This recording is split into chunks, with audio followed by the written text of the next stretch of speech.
嫁が介護のふりして寝たきりの私を叩くの。いけしゃしゃと、あの姑。家族のはずなのに、夫も義妹も私の言葉には聞く耳を持たない。そんなんじゃ大事なものも全部失うわよ。と思っていたのだが、まさか彼らにあんなことが起きるとは。因果応報って恐ろしきかな。桑原桑原。私の名前はあさみ。先日珍しくポケットティッシュをポケットに入れて持ち歩いていた結果、そのまま洗濯してしまった40歳だ。おかげで黒いズボンがまるで雲模様。いや、そんな綺麗なもんじゃないか。私も年を取り、ややおっちょこちょいになってきた。でも私のおっちょこちょいなんて可愛いものだ。世の中、上には上がいるものである。私が20代の頃の話だ。結婚したばかりの夫、健吾が突然口を開いた。同居の準備は進んでいるか？え？同居って誰と誰が？しばし考えてもわからず、黙ったままの私に夫は言った。俺の実家に同居する話だよ。思わず目が点になる。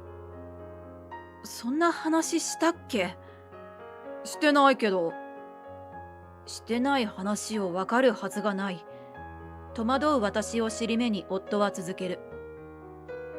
今はうちで妹が母さんを介護してるけど、あいつもそのうち結婚するだろ？父さんも亡くなってるし、俺は長男だから今後の同居は避けられない。なら早く同居した方がお互いにいいって。確かに私は結婚にあたり同居はしないと約束されてはいない。だからといって大事な話を当たり前のようにするか普通。使い古した一軒家に寝たきりの姑と義妹付き。決して有料物件には思えないが、今住んでるマンションの更新時期なのは事実だ。こうして義実家で姑と義妹のゆりが一緒に暮らすことになった。2週間が過ぎた頃、いつの間にか昼食を作る担当にされていた私に姑がこう言った。やだ、今日のお昼あんかけご飯？と。はい、食べやすいかなと思って。私、あんかけ嫌いなの。これ捨てといて。え？ふんと鼻を鳴らし、そっぽを向く姑。あんかけが嫌いって、この間義妹が作った時は食べていたじゃないか。次に車椅子を動かすサポートを頼まれて手伝うと、雑だと言われたり、揺れるから怖いと言われたり。激しく動かした覚えはない。義妹は義妹で、私たちが同居するようになってから、これからはお願いねと突然バイトを始めた。初めから私に介護を押し付けて社会復帰するつもりだったのだろう。結婚前に夫から、結婚の準備もあるし、仕事は退職した方がいいんじゃないか？将来子供も欲しいし。と言われて、前職を辞めてしまったことを後悔した。要は、私はこの一家に騙されたのだ。初めから私を専業主婦にして親の面倒を見させるつもりだったのだろう。今じゃ一日中姑にあれこれこき使われて、仕事に行っていた頃よりもヘトヘトな毎日だ。これでは子供を作るような余裕もない。夫にも姑との関係について少し相談してみようかなと思っていたら、先手を打たれてしまった。なあ、あさみ、もう少し母さんに優しくできないか？どういうこと？別に冷たくなんて。母さんがお前に嫌われてる気がするって言うんだよ。睨まれたりして怖い。やっぱり姑なんて新婚のお嫁さんには邪魔なんだろうって。そんなつもりないよ。むしろ仲良くしたいと思ってて。でも母さんがお前のこと怖いって言ってるんだ。お前の気持ちはどうあれ歩み寄りが足りないんじゃないかな。お昼ご飯は何を作っても味がしないとか、このメニューは嫌いとか言われて、お母さんを睨んだつもりはもちろんないけど、正直私も気分が落ち込んでる。それが表に出ちゃったのかも。それはお前が悪いじゃないか。母さんの嫌いなメニューを作るなよ。お母さんの嫌いなメニューは事前に伺ったし、前にゆりちゃんが作った時はちゃんと食べてたわ。お前の味付けが悪いんだろ。ゆりちゃんが作った時は食べていたメニューを私が作ると一口も食べずに捨てろって言うのよ。味付けだけの問題じゃないわよ。怒るなって。母さんが嫌がるならそれが全てだよ。お前に問題があるんだ。反省しろ。さあ、この話はこれで終わり。母さんと仲良くしてくれよな。俺の大事な親なんだから。そう言って夫は風呂に行ってしまった。夫に言われた言葉を思い返すと、まるで私が全て悪いような言い草だった。参ったなぁ、と私は初めてその日、夫よりも先に寝室へ戻った。必要以上に夫の顔を見たくなかったからだ。私は頑張った。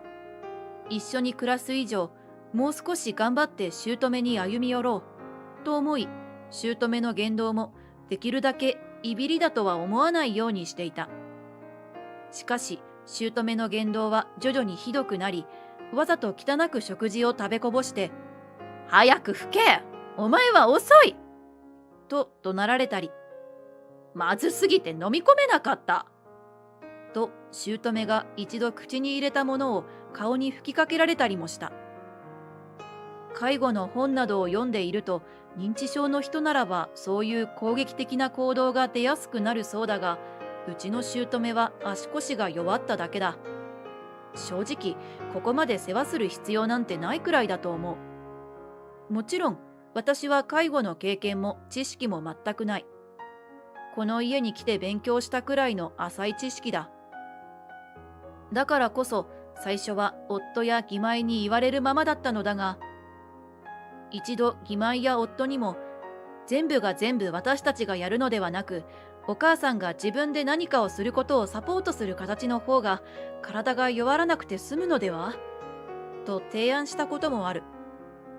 介護の本にも過剰介護を行うと身体機能が低下し、肺陽性症候群となると記述されていたからだ。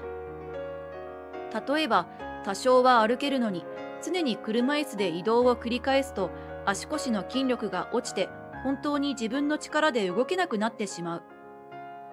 姑もそんなことは望んでいないだろうと善意で提案したのだが、ダメよ、毎日日に日に体が弱ってるんだからと義妹に怒られた。それも私たちが同居する前後から突然弱ってしまったらしい。そんなバカな。しかし私の味方はおらず、以前は食事もきちんと一人で食べられていたのに、今は介護を要するほどなのだから、もっと母さんを理解しろ。と夫にも釘を刺される始末だ。じゃああんたが介護しなさいよ。お母さんきっと即日で元気になるわよ。と思ったのは言うまでもない。とどのつまり、姑のいびりは私がこの家に来る前から始まっていたのだ。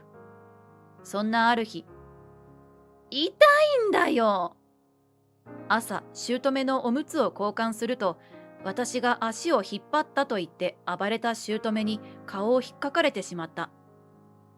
額とまぶたのあたりがカッと熱くなり、傷になっているのを感じる。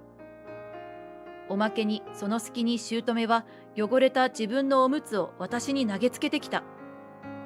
おむつのテープを剥がしただけで痛いなんてことはない。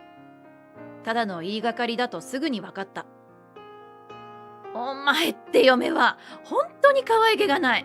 さっさとこの家を出ていけばいいのに、堅固に嫁なんていらなかったんだよ。そう姑が叫んだのを聞いて、ようやく嫌われる理由が分かった。姑は息子に結婚などしてほしくなかったのだ。ただそれだけ。思い返せば姑は結婚式の時もタキシードに身を包んだ夫を見て、お父さんに似てるわと嬉しそうだった。亡き夫を息子に重ねているのかもしれない。大事な息子を奪ったなんて理由で汚物を投げられてはたまったものじゃない。私、お母さんの足を引っ張ったりなんてしていません。まず足にすら触れてなかったですもん。私が嫌ならゆりさんに頼んで介護を交代してもらえばいいでしょと言い返したら、ああ、やだやだ。そうやって年寄りを責め立てる。所詮お前は他人なんだね。私に全く優しくない。恐ろしい嫁だよ。最初に私を引っかいたのはお母さんでしょ。お前が私を雑に扱うだろ。私が悪いって言うのかい。じろっと私を睨みつける姑。普段の私ならこの目に少しひるんでしまっていた。でも今回はどう考えたって姑が悪い。お言葉ですけど、おむつのテープを剥がしただけで体が痛むなんてありえません。前にも同じことを言われましたから、痛くないように私も細心の注意を払ってます。どうしても痛いと言うなら、どこか神経に問題があるんじゃないですか。病院に行った方がいいと思いますよ。なんだってこのクズ嫁。そう言って姑は私の髪を引っ張りブンブン揺さぶった。寝たきりの人とは思えぬ力でベッドの縁に私の額が何度も当たる。痛いですお母さん。こんな嫁なんてどうにでもなっちまえ。ほらどうだ、家を出ていく気になったか。姑の体力を考えるとせいぜい5分くらいだったのだろうが、体感では15分近くその状態だった気がする。何度も何度も頭を揺さぶって打ちつけられ、解放された時には視界が少し歪んでチカチカしていた。さあ、反省したらおむつを替えなという姑。誰がするもんか。ムカついてそのまま放置してやったら、そのまま粗相をされてしまい、家の中に異臭が立ち込めたので、自分のために仕方なく姑を世話した。それでいいんだよ。と偉そうにせせら笑う姑を見て思った。介護現場で時々職員が利用者を痛めつけるなんてニュースがあるけど、その気持ちが私にはわかる。姑が夫の結婚自体をよく思っていないのならば、私を好きになってくれることはないだろう。どこかでうまくいく日が来るならば、と期待していたが浅はかだった。今夜、夫にこれまでのことをもう一度しっかり伝えて、同居の解消を要望する。ダメと言われたら、まあ姑の希望を満たしてやる方法もあるしね。私も姑もお互いハッピーかも。その夜、夫に話をしようと思う間もなく、姑は先に帰宅した義妹と夫、そして私を呼びつけた。全員で居間に集まったが、嫌な予感がする。姑に、急にどうしたの母さん。せめてご飯食べてからじゃダメと聞く義妹。夫も、何かあったの？何でも言ってね。と姑の手を握って隣に寄り添った。あの嫁が。普段私をさん付けで呼ぶ姑が嫁呼ばわりをすることに、義妹も夫も違和感を覚えたのだろう。二人が私に向けた目はとても冷たかった。嫁が介護のふりして寝たきりの私を叩くの。痛いって言っても介護だから仕方ないとか、お母さんがわからないからいけないんだって。姑の言葉に私はぎょっとした。手を挙げられたのは私の方だ。痛いと言っても邪魔な嫁目と言ってやめてもらえなかった。それなのに姑はさも自分が被害者のように女優よろしく涙を流し、私の方を指さしながら、あの嫁が怖い、もう嫌だと夫と今井に訴えかける。違うわ。私そんなことしてない。見てこの額の傷。これはお母さんに引っかかれたのよ。あれはあの嫁が自分でやったんだ。私のせいにしてここから追い出してやるって。だから私はすぐ健吾とゆりに話そうと思って。信じてくれるかい、二人とも。私の言葉にかぶせるように叫んだ姑の言葉に、夫も義妹も黙っていた。しかし顔を見れば答えなんておのずとわかる。二人は忌々しいものでも見るように私を見ていた。信じられない。母さんにそんなことするなんて最低。と義妹。夫も、この結婚は失敗だ。と言い始めた。そうよお兄ちゃん。なんでこんな女と結婚したのよ。お母さんがかわいそう。俺も今頃目が覚めた。この間母さんが浅見に冷たくされてるって言った時点で、俺はこの性悪嫁と決別するべきだったんだ。夫の言葉に義妹は、その通りよ。と同調し、しまいには二人で、性悪嫁はうちにいらないから出て行けと私を糾弾し始めた。あら、この人たちと初めて意見が一致したじゃない。私自身もそう思ってるわ。新婚のくせにこんなことを言うと、忍耐力がないなんて言われるかもしれないけど、もし夫に相談してもダメなら離婚しようって思ってたもの。一生添い遂げようと思っていた夫への100年の恋も冷凍庫で急冷でもかけたみたいに冷めるどころかキンキンだ。はーい、喜んで。離婚に応じます。あんたなんか大好きなママに返します。すべてに吹っ切れた私は夫の目を見てそう宣言した。身勝手な夫は自分が振るのはいいけどその逆は嫌だったらしい。冷静になれと真顔で言ってきたが無視してやった。貴重品さえあればいいやと私はいつも使うバッグに携帯電話だけを入れる。財布や通帳はもともと入れっぱなしだし、洋服などはこの家を出てから調達すればいい。こんな家1秒、いや1ナノ秒でも早く出てやる。完全に頭に血が上っているので、気持ち的には光の速さを超えたくらいの感覚で私はその場を後にした。義実家を出て少し歩き、しばらくは実家で暮らすかと思い、母に電話をしようと携帯を取った直後、うわーという夫の声がした。何事かと振り返ると、義実家から火と煙がもくもくと出ている。特にひどいのは姑の部屋のあたりだ。ああ、もはや他人事なので、あの家がどうなろうと焦るという気持ちは全くないのだが、まるでコントのような展開に思わず口元がにやけた。ちゃんとオチまで作るとはやるじゃないか姑よ。義実家からは大慌てで夫と義妹、そして姑が口を押さえて飛び出してきた。私の姿を見て助けてくれと叫ぶ夫。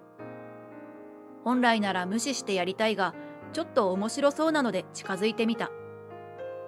すると夫は携帯を持ってくるのを忘れたから消防署を呼んでほしいと私に懇願してきた。お母さんが消防署まで走って通報に行けばいいんじゃない？こんな時にアホなことを言うな！いや、無理なことじゃないと思うんだよな。だって見てよ。そう言って私が指をさすと、夫と義妹が同時にそちらを見つめた。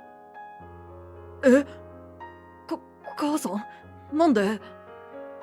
そこには足腰が弱くて寝たきりになったはずの姑が肩で息をしながら仁王立ちになっていた。姑は一瞬ポカンとした表情になった後、あっと声を漏らすと、みるみるその顔が青ざめる。お母さん、車椅子も介助もなしで立てるようになったんですね。奇跡が起きたのかしら。と姑。どんな奇跡だよ。お見事な走りでしたよ。シニアの部で陸上の大会でも出てみたらどうです？笑顔の私とは対照的に、義家族はみんな言葉を失っていた。家が燃えているのに大事な母親を忘れて思わず飛び出した兄弟もひどいが、実は寝たきりの母が元気いっぱい走って逃げてきたなんて言われたら罪悪感も消えるだろう。思わず消防署に電話することも忘れているようだ。まあ、慌てて外に出てきた隣の家の方が連絡を入れてくれているのが見えたから大丈夫みたいだけど、私は義家族に火が出た原因なんだと思いますと問いかけてみた。そういえば、なんでだと夫も思案している。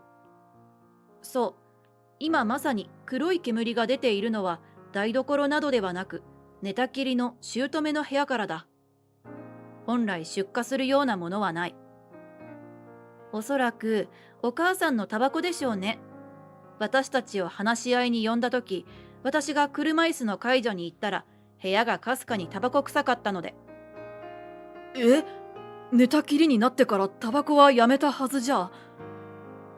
私の言葉を受けて、兄弟はとっさに姑の方を見た。ねえお母さん、実は前から歩けますよね。まあ、私も歩いているところを見たのは今日が初めてですが。私ね、ゆりちゃんがタバコ切らしたってコンビニに行くとき、カートン買いしてるのに減るの早いなぁと思ってたんです。で、掃除ついでに定期的にゆりちゃんの部屋の棚を調べていたら、ゆりちゃんが使ってないのにタバコの箱が減ってました。それって、という義妹。昼間、家は私とお母さんの二人きり。私が出かける前は7個あったタバコの箱が6個になって、お母さんからは本当にかすかですが、タバコのような香りがしました。家に人がいない時にタバコを取ってたんですよね。きっと私たちが来るずっと前から。と話すと、姑の目が泳いだ。それにお母さん、おむつの匂いがするのが嫌だからって、やたらと香りの強い芳香剤とかを着たがってたでしょ。カレーで口臭も気になるって口臭スプレーなんかも愛用してましたし、ハンドクリームも香料の強いものばかりを好みましたよね。それを聞いた夫と義妹は、タバコの匂い消しかと揃って声を上げた。観念したようで、ごめんなさいと泣きながら謝る姑。二人が姑に呆れる中、お母さんの足が悪くなったのは骨折がきっかけだっけ？あなたも心配したんじゃない？と私は夫に尋ねた。ああ、完治したら歩けるって言われてたのに、突然足がどんどん悪くなって、年だしそばにいなきゃと思って規制も増やした。と夫が答える。それで味を占めたのね。お母さんはあなたが大好きだし、お母さんの話を鵜呑みにせず、病院に連れて行けば、寝たきりの真似なんてされずに済んだのに。